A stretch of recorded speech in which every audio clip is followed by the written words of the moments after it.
The Lord be with you. A reading from the Holy Gospel according to John. Now a man was ill, Lazarus from Bethany, the village of Mary and her sister Martha. Mary was the one who had anointed the Lord with perfumed oil and dried his feet with her hair. It was her brother, Lazarus, who was ill. So the sisters sent word to him, saying, "Master, the one you love is ill."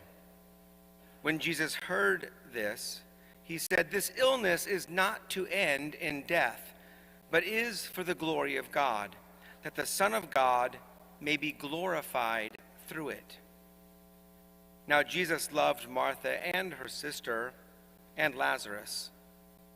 So when he heard that he was ill, he remained for 2 days in the place where he was. Then after this, he said to his disciples, "Let us go back to Judea." The disciples said to him, "Rabbi, the Jews were just trying to stone you, and you want to go back there?" Jesus answered, "Are there not 12 hours in a day? If one walks during the day, he does not stumble, because he sees the light of this world. But if one walks at night, he stumbles, because the light is not in him." He said this, and then told them, "Our friend Lazarus is asleep, but I am going to awaken him." So the disciples said to him, "Master, if he is asleep, he will be saved." But Jesus was talking about his death, while they thought he meant ordinary sleep. So then Jesus said to them clearly, "Lazarus has died. And I am glad for you that I was not there, that you may believe. Let us go to him."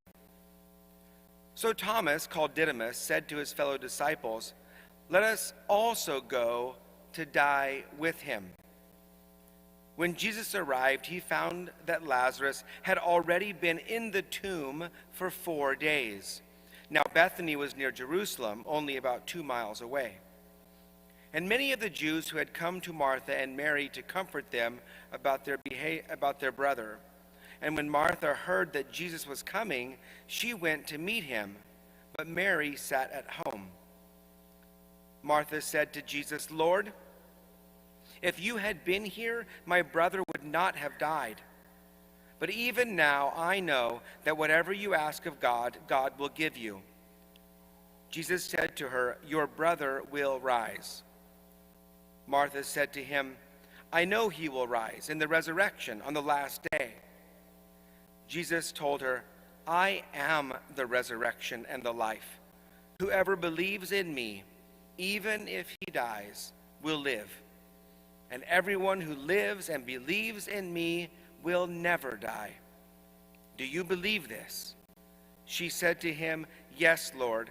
I have come to believe that you are the Christ, the Son of God, the one who is coming into the world."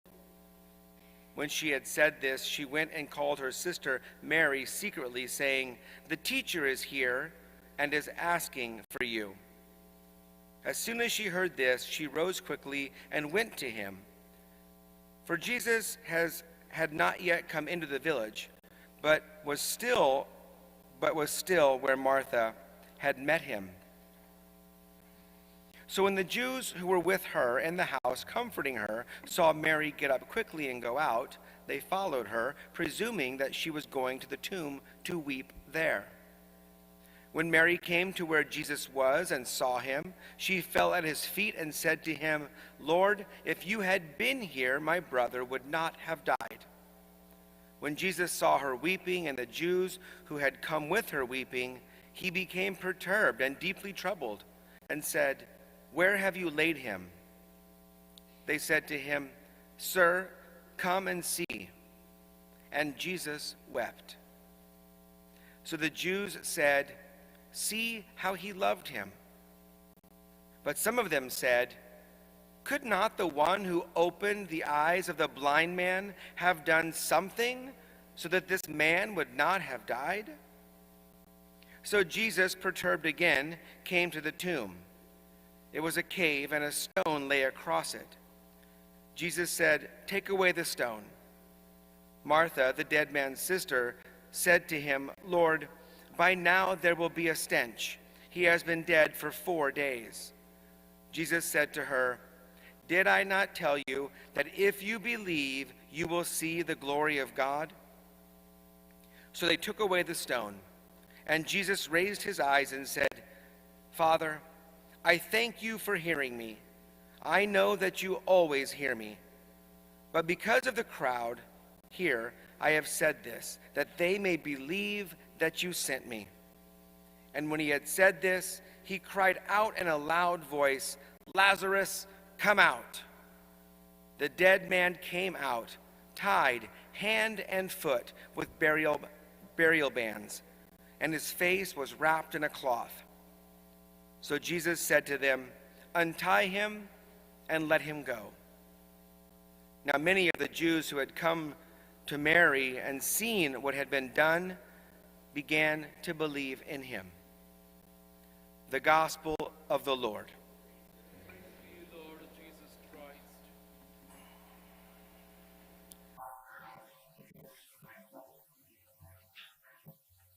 I think one of the most difficult teachings of the church, people have the most difficult time believing or understanding or really trying to wrap their mind around, is the idea of the resurrection from the dead. That at the end, we will rise.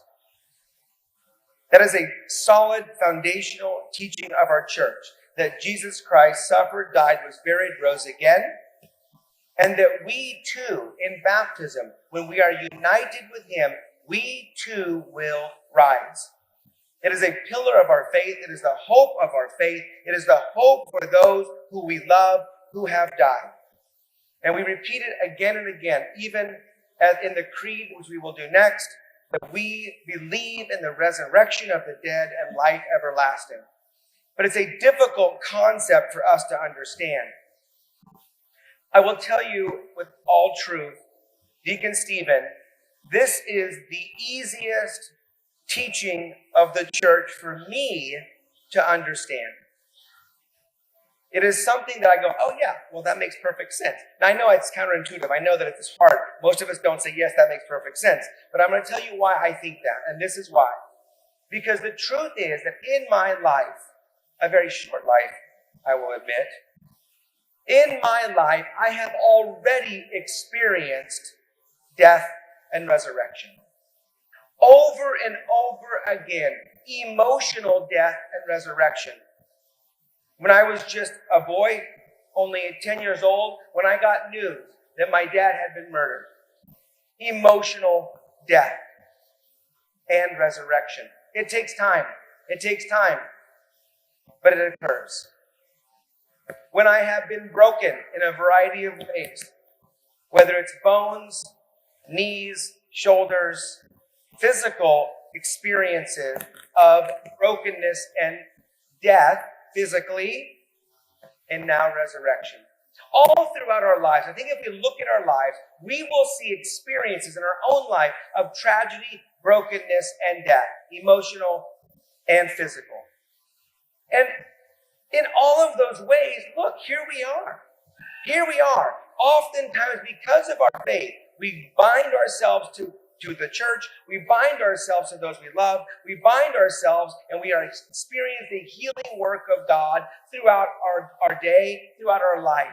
The sun continues to rise, and we do overcome these difficulties or these struggles. And if the most difficult thing that we can experience in this life is the separation of our body and soul at physical death, arguably the most difficult thing that we experience is physical death. Why in the world would I ever doubt that at the end of that experience that I will rise? I've been on the cycle of dying and rising in a variety of ways my whole life. And at the end of this life, when I physically die, at that point, then I too shall rise. Why wouldn't I? It's been happening all throughout my life. Does that make sense? Now, the important part about the season of Lent is these are the opportunities that God gives us that remind us of the truth of the resurrection. Because we are called during the season of Lent to die to ourselves. We are called to die to sin, to go to reconciliation, and to rise again. We are called to die to the things of this world, to give up those things that are pulling us away from God, that are killing us and killing our soul, and maybe even physically. Drugs and alcohol and all these relationships that we have that bring violence into our lives. And if we would just abandon those things, if we would leave those things in that tomb and come out of that darkness and into the light, the promise is we will rise. But here's our problem. Too often after the season of Lent, when we hear the voice of God to come out, we die to ourselves during Lent, we come out of the tomb, but we remain like Lazarus, bound hand and foot, and have our head wrapped up with all kinds of bandages. And Jesus says, take them off. So often, when we move out of the season of Lent, we go right back into the tomb. We go right back to our vices. We go right back to those things that we are not supposed to do in the first place. Oh, we're good for 40 days. Maybe. We're pretty good for 40 days. But if we are going right back into the tomb after 40 days, if during Lent we are dying to ourselves and rising with him, then we rise with Christ. And listen, let's remain risen. Let us not go back to the tomb. Let us get rid of those burial cloths. Let us stop being around the temptations that bring us back into death to our soul. And so, my brothers and sisters, when Jesus approaches Mary and Martha, they say to him, if you had been here, if you had just been here, then he would not have died. The truth is, Jesus is here. And hardship, suffering occurs. That's the way it goes. That's how it is in this life. That in spite of the presence of God in our world and in his people and in this church, still sadness, hardship, and suffering will occur. But Jesus tells them something very important. He says, if you believe, you will see the glory of God.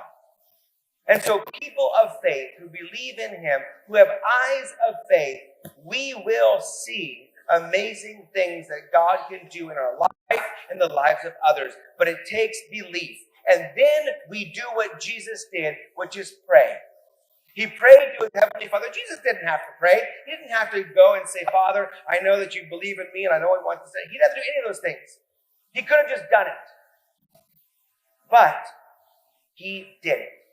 And we are supposed to do it too, because he said, I'm doing this so that they can all see. He provided an example for us.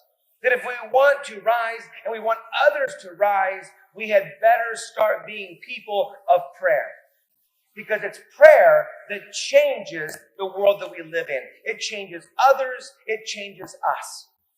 And so if we want to rise and experience the growth, if we want to come out of the tomb, if we want to be transformed, we need to be people who believe and who pray. Because God takes no joy in human sadness or suffering. Jesus wept for Lazarus, whom he loved. And Jesus weeps when we sin. And Jesus weeps when we suffer. And Jesus weeps at the tragedy of the human condition. But this tragedy of the human condition never has the last word. God's grace, God's life, God's love, and the resurrection is our end for those who believe. Amen?